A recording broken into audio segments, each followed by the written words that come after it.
I'm Eric Chemi, and this is Politely Pushy.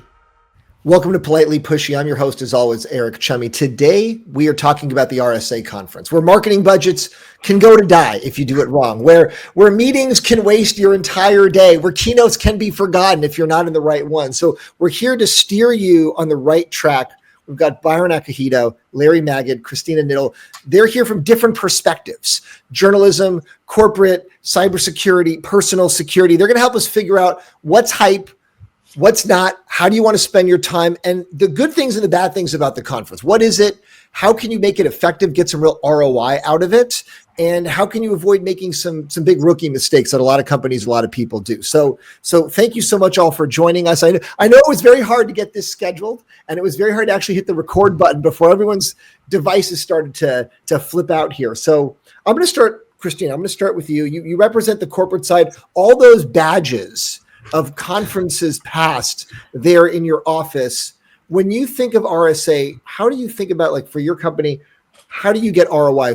What's your boss going to say to you? Hey, was this worth it? Was this worth our appearance there and how we spent our time there? Great question. Given that my background and my role at my company is communications, I'm graded on, my ROI comes from how many media interviews did we do? And so over the years, RSA, everyone knows it's a very noisy conference, strategically putting out news.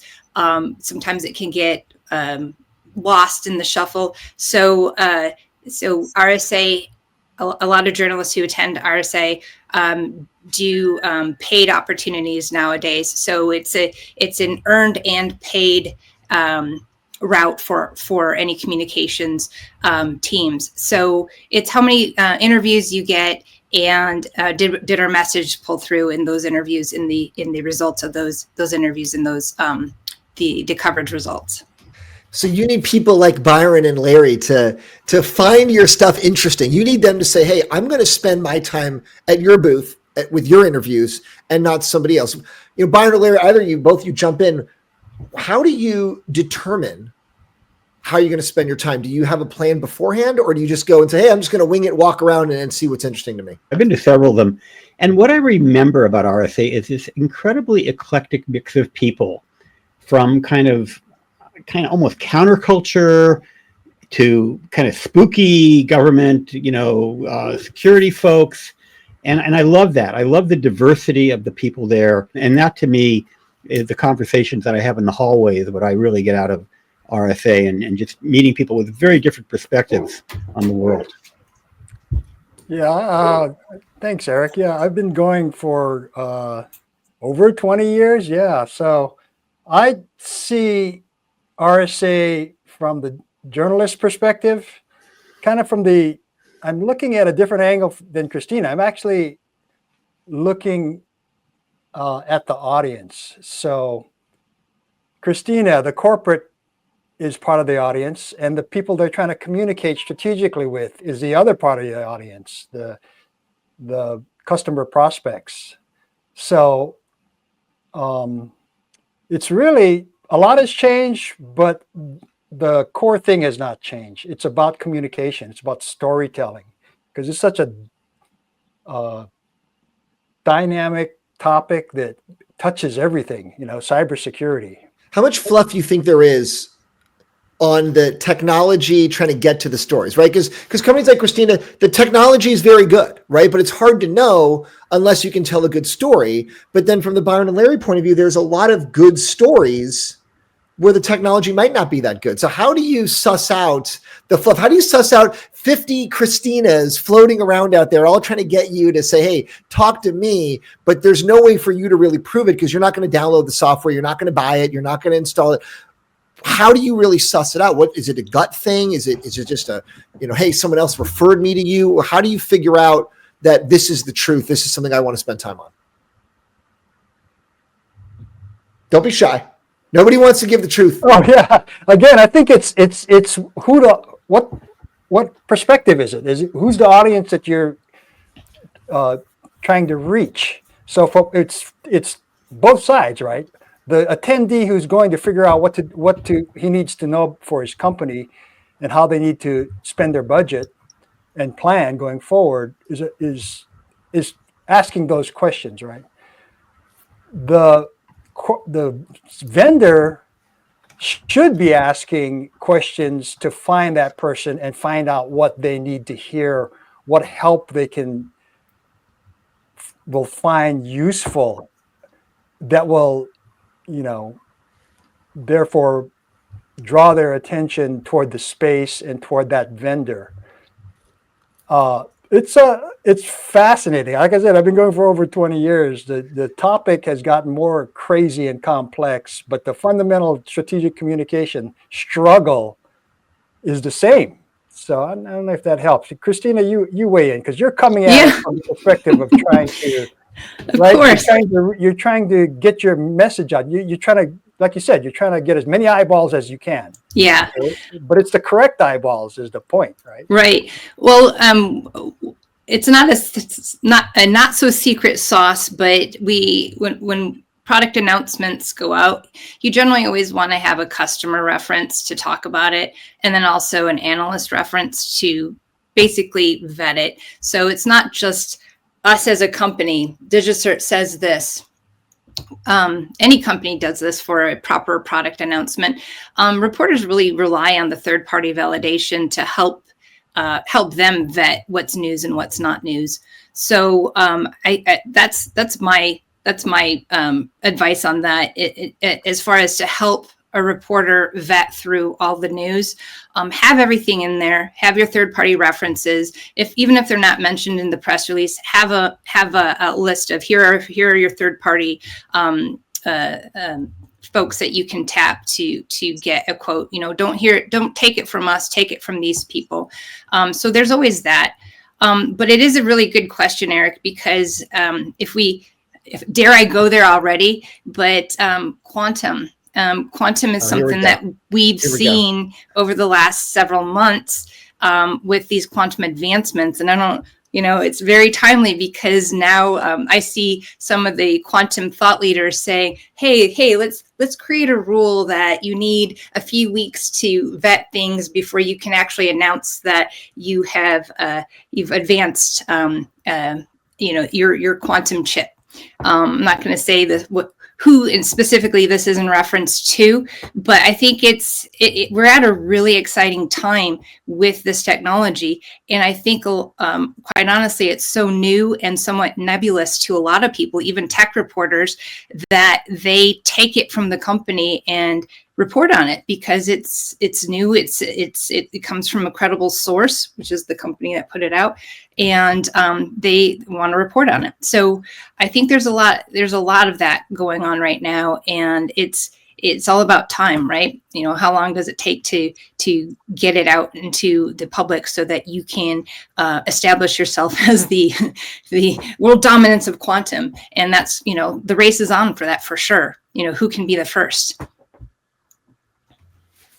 Yeah, that's a piece of it that hasn't really changed over 20 years. From the vendor side trying to communicate specifically.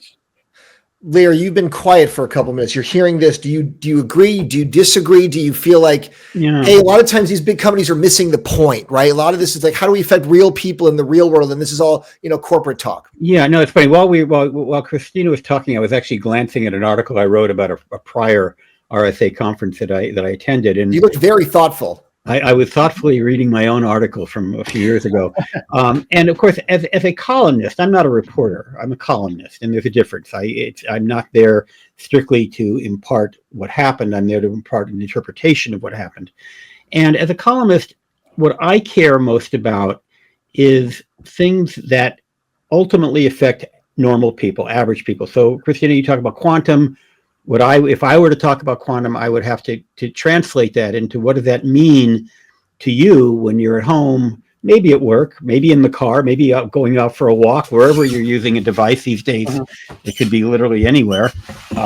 What does that mean to you? And so for me, when I would cover RSA, or for that matter, any security event, I would think about how does this impact the security and privacy of regular folks, whether they're worried about their doorbell camera, whether they're worried about their Wi-Fi network, whether they're worried about being a victim of a security breach where they have absolutely no control. I mean, for some people, their only mistake was having shopped at a major store, like you went to Target and suddenly your data is breached. Well, you didn't do anything wrong.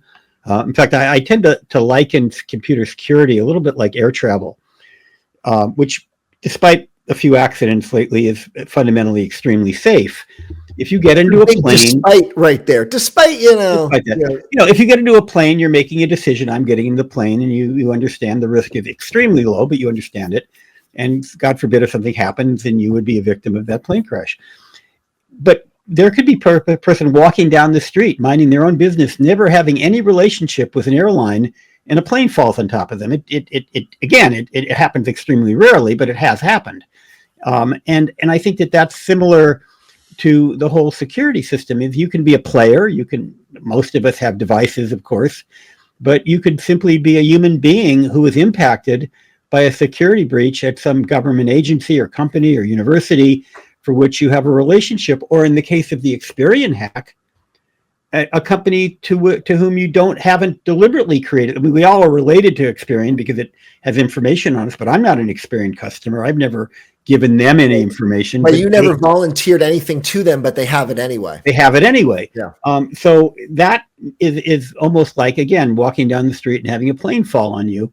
And so trying to put this all into perspective and try to give people, again, with perspective, just like I am very careful to say plane crashes are extremely rare, so rare that there's really absolutely no reason to even think about it if you get on a plane or walk down the street and planes flying over you.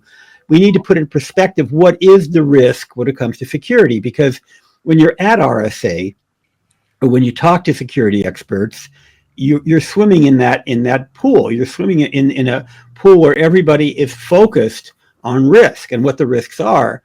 And you also need to put the risks into some perspective, because we tend to, as a society, we're all risk averse, yet at the same time, we all take risks, but we often don't know what the risks are. We often have no clue whether we're taking a big risk, a little risk, a manageable risk, a risk worth taking, a risk not worth taking. And that's true in everything. It's true in medicine, right? Do you think that's something about the conference that they should be doing differently, that they should be trying to assess that and talk about that in a different way? Yeah, I think to some degree, I think that you need to put things into perspective. So when you talk about the possibility of some horrible thing happening, you need to put into some perspective, what is the probability of it happening? And I don't think that that's often done at these conferences. And I think sometimes reporters go away, again, not putting that into perspective, just simply creating this impression that anything you do has a high risk. And I'm not trying to diminish risk. I mean, I wouldn't be running Connect safely if I didn't believe that there was risk and we needed to manage it. But I also don't want risk to debiltate people. I don't want risk to keep you from enjoying the use of your devices or using them. What you're saying, Larry, is that, first of all, you started talking about the columnist, sort of a general columnist to a general audience. It's the same challenge, except in this space, the columnist or the journalist who's being bombarded by the vendors trying to get each of their narrow message across has to focus on a specific audience, which is the people in the company that are charged with managing the risk. Sure. But what you just described completely mirrors, that's the macro, what's going on in society, all the issues we have to deal with. The micro for the CISOs, the Chief Information Security Officers, is how to, they face the same challenge when it comes to keeping their company network, thriving and managing the risk.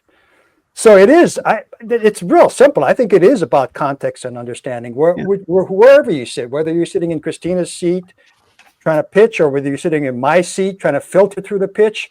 We're both trying to reach we're both trying to reach an audience, and we're both trying to get the audience attention and get them to pay attention to what we have to say. But at the end of the day, I think it's exactly what Larry is referring to. It's how do you present context? How do you help understanding of the audience member. If the vendors would do more of that, some of the vendors do a good job of that. Christina's organization does a good job of that. Mhm. Christina, you If you hear make this? that part of your mission, then that's what will surface. Because on the audience side, they have an easier mission because they control more. They can control what they hear and what they pay attention to. Yeah. Christina, do you change your perspective a little bit hearing what they're saying? Like being in this room right now and thinking, okay, I thought this coming in, but I'm hearing this. No, it's helpful. I always like to hear what others say and incorporate that into what we do, because what we do is so dynamic in terms of communicating your company message. It's so dynamic, and people's preferences for, how they receive information changes all the time. So we need to be nimble. So it's always really helpful to hear what resonates and what would help, because honestly, 90% of what we do, we hear from internal, like, this is what we need to say. And so hearing this helps me remember, actually, no, we need to say it this way. We need to provide the context. So, so this is great to hear. So it's sort of like if you talk to a police officer about crime, they live crime every day. They go to work, and what they do is they deal with criminals, and that's their job. It's part of it. They have other jobs too. And they're going to have a very different perspective on crime than somebody like me who doesn't live in that world and who has a completely different way. And it doesn't mean that they're wrong and I'm right. It means that they are living it, and they are probably more hypersensitive to it because that's their job.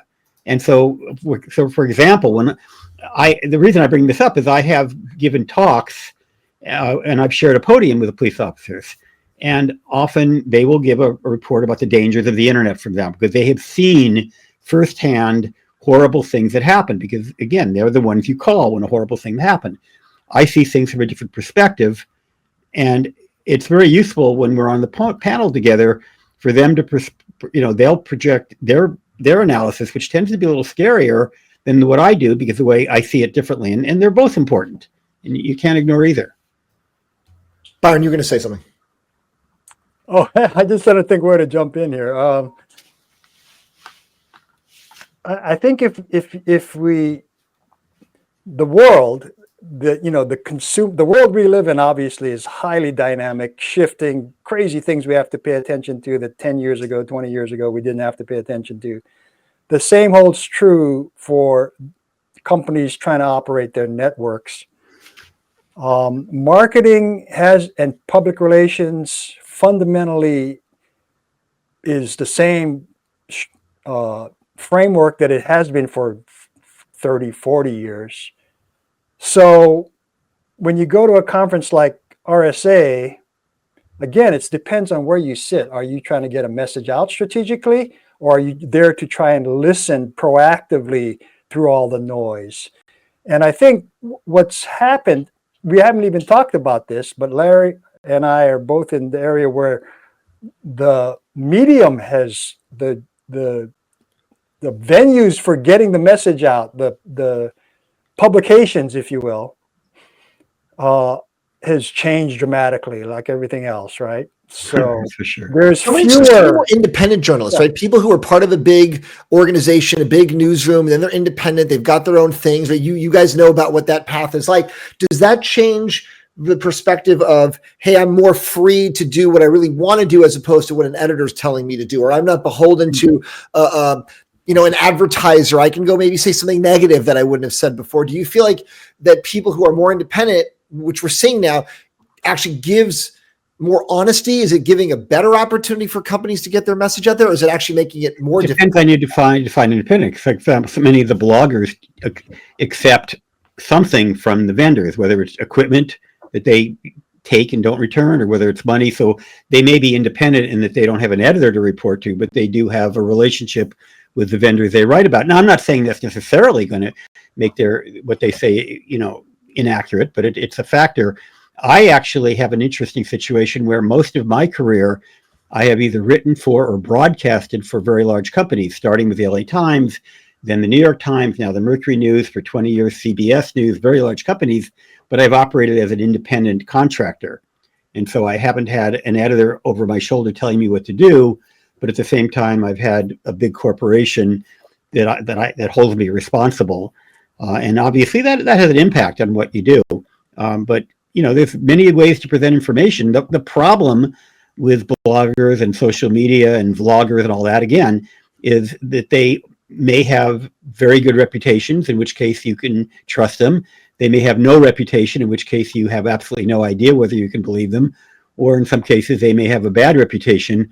Whereas in my case, aside from my reputation, whatever it is, and I hope to think it's positive, I've had the benefit of being anointed by these large corporate media companies, which historically, at least, were highly respected. I'm not so sure they're highly respected today with all of the degradation of mainstream media. They're still highly known. They're highly known. Enough, they're highly known. Christina, who do you like to deal with better? Do you like the big company journalists, or do you like the ones that have gone more independent and that are more free to play by a different set of rules? You know what? I'm going to answer that by saying both. And the reason why is because having a diversity of perspective is only going to help educate the market, in my opinion, and help people formulate their own opinions. If you only go one area, then you're only going to get that perspective.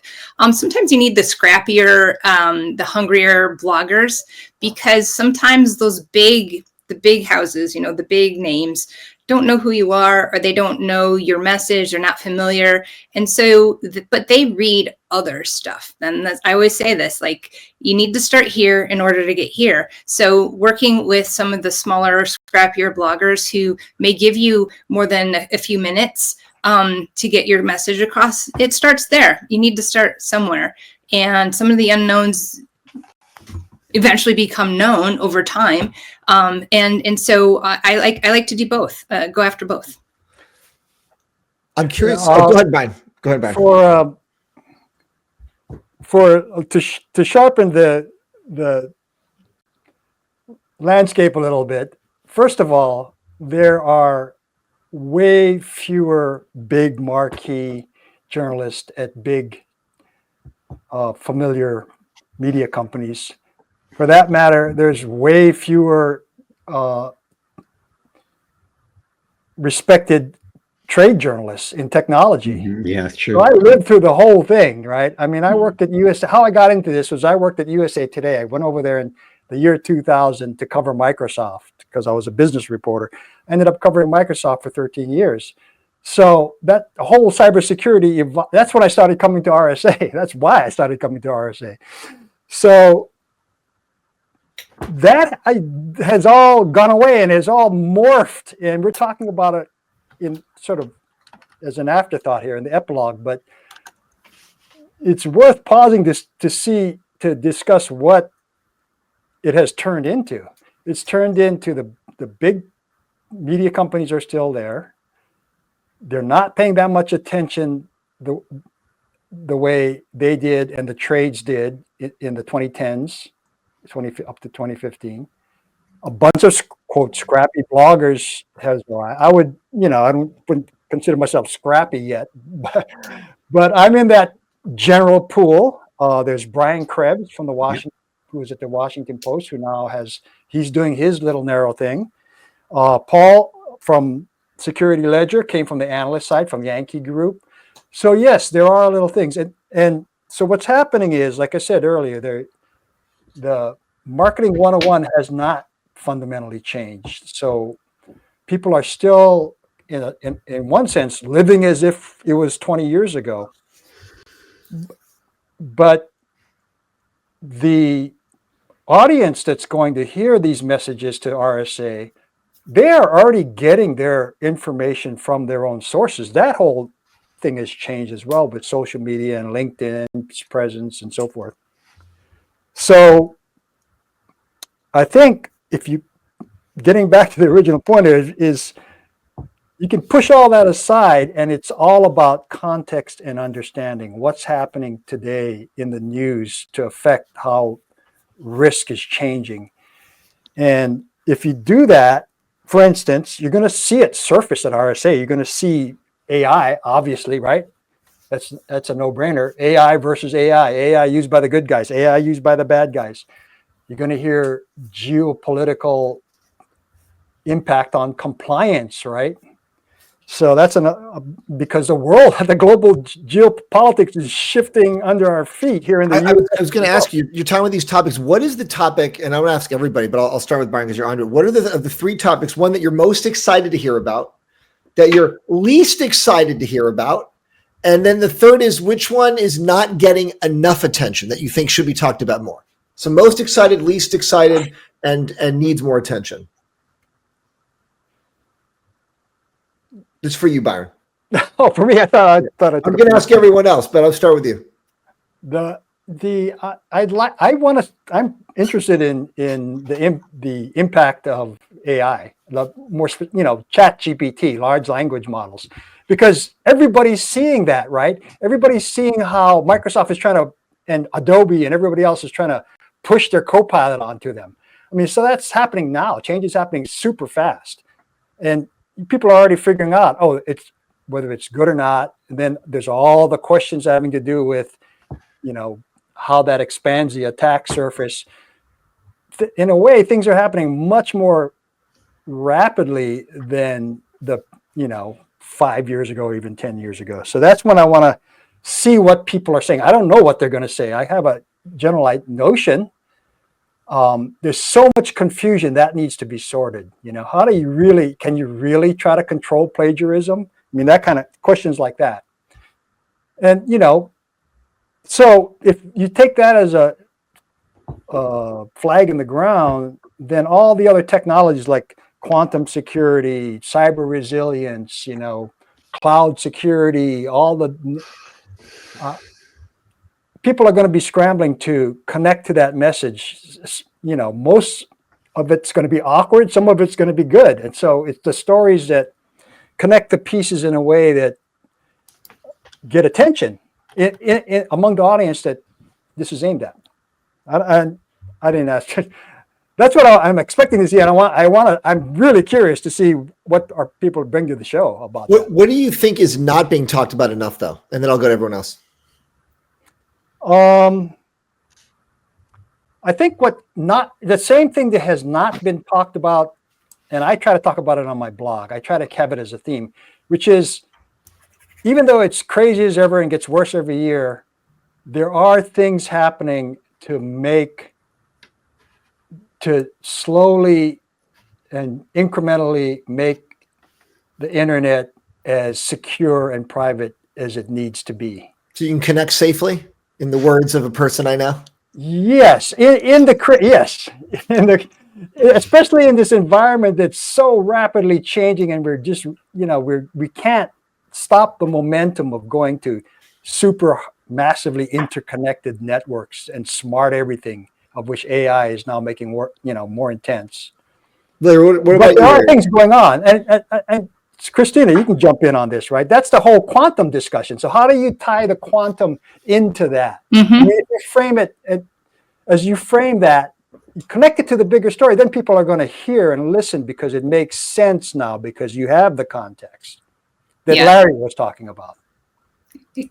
Exactly. And if I can just jump in, since Byron handed me the baton, quantum, most exciting. I think we're going to see a lot of it this year, a lot more than last year. There was a lot of buzz around quantum last year, but I think this year it's going to be double. But Byron's right, putting it into context. I also think it's also not getting enough attention from the attendees, not necessarily the people who are exhibiting and sponsoring, because they're going to be all about it. A lot of those companies will be all about it. I still think that there are a lot of companies and attendees who are in a wait and see. There's a lot of ambiguity around timing, and there's a lot of ambiguity about how to even start your quantum strategy. So I think it's not getting enough attention in terms of the attendees, but it's getting tons of attention by the exhibitors.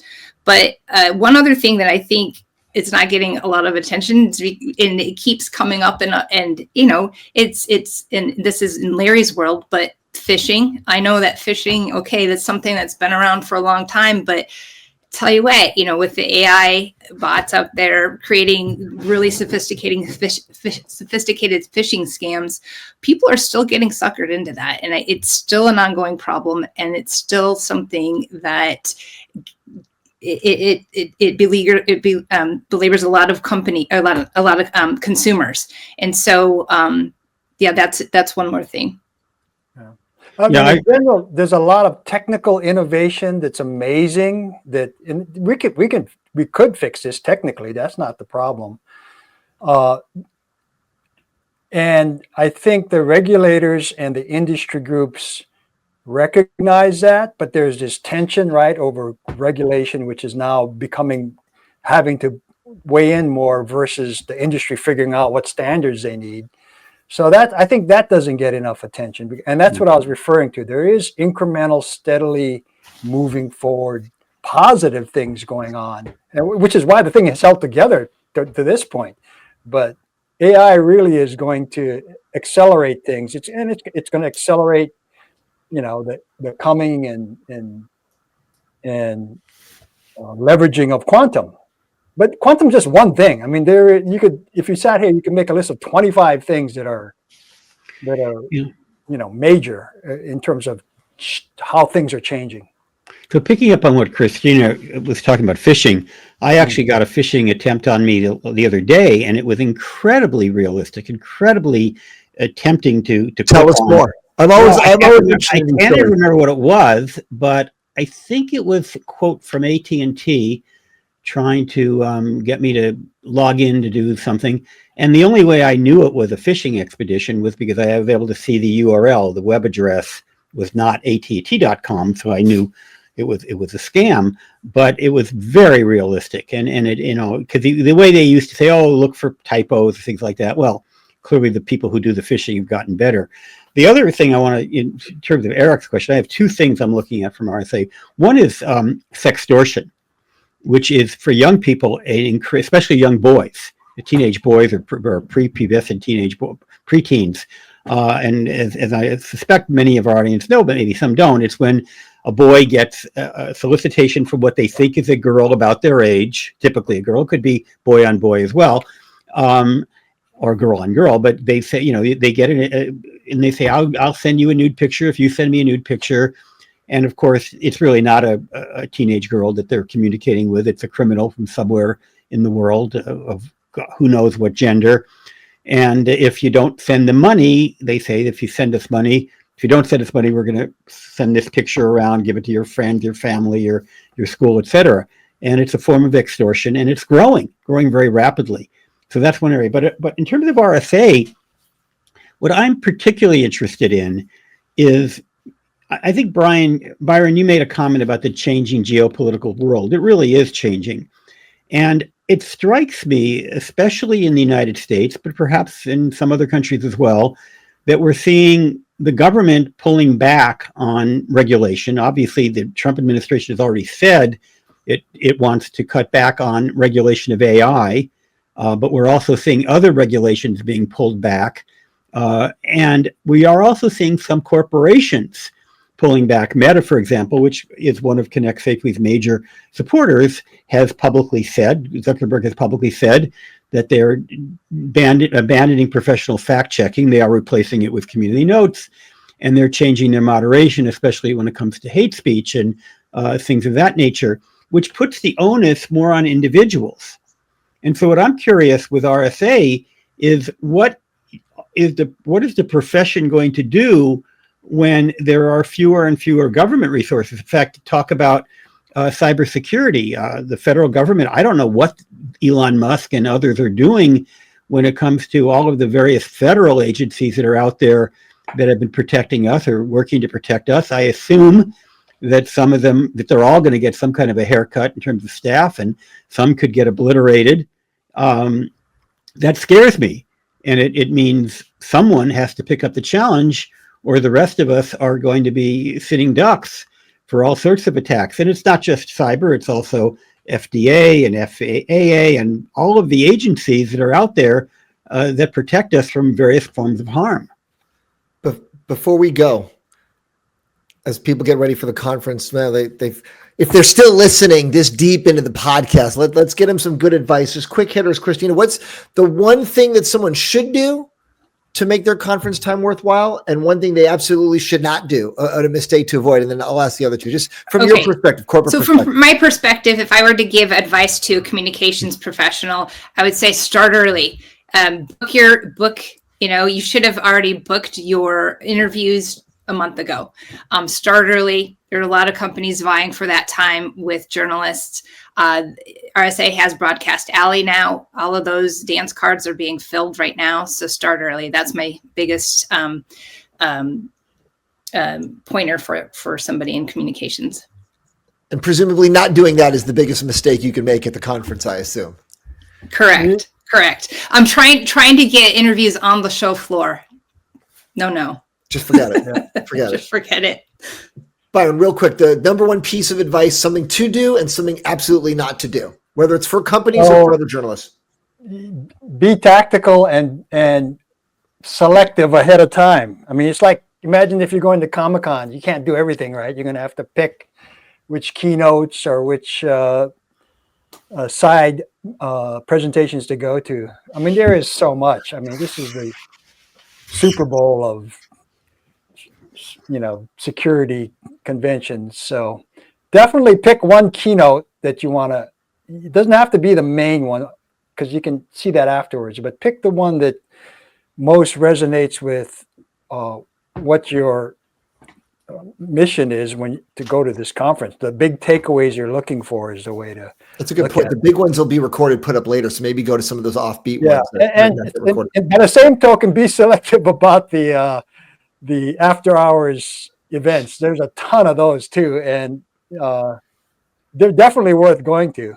It's actually, you get a lot of good information that way just by running into the people and who are going. But if you be tactical about it, you're going to get better, more useful takeaways overall. And Larry, let's end with you. Well, one is for journalists to ask hard questions. Don't just take what the bottom, the top line. I mean, it's really important to delve into, to really try to, get strong information and get past the marketing speak. And for everyone there, remember who the ultimate end user is. That, yeah, sure, you're talking to journalists, you're talking to fellow technologists, but at the end of the day, the end user are the people sitting at home or sitting in their offices who don't live and breathe security. They actually have lives. How dare they? How dare they? Right. Security. And you need to make sure they understand what are the risks, what are the solutions to the risks. Don't make it too complicated. I mean, I love pretty good privacy, but it was pretty complicated privacy. What are the ways in which they can, I could protect my house by putting in the type of lock that a bank has. But my house, and I hope the burglars aren't listening, doesn't have the same level of security as a bank does, because I don't have as much to steal as a bank does. And so you have to put things in perspective. You don't want to create security that's so onerous that people are just going to leave their doors wide open because it's too hard to unlock their house. And I actually remember once going into an apartment in New York where they had 3 different locks. And I'm thinking, how can anybody do that? But maybe it was necessary. But the point is to try to get people to understand a level of security that makes sense for them and their risk factor. And to realize you cannot eliminate risks, you can manage risks. Well, thank you so much, everybody. Really appreciate all the good advice, the generosity of everybody's time, trying to get this all scheduled and doing it together at live real. That's amazing. Byron, Christina, Larry, thank you so much. Excited for what's going to happen at the conference and hear the takeaways afterwards. So thank you so much, everybody, for joining me today. Thanks, Eric. Thank you, Eric.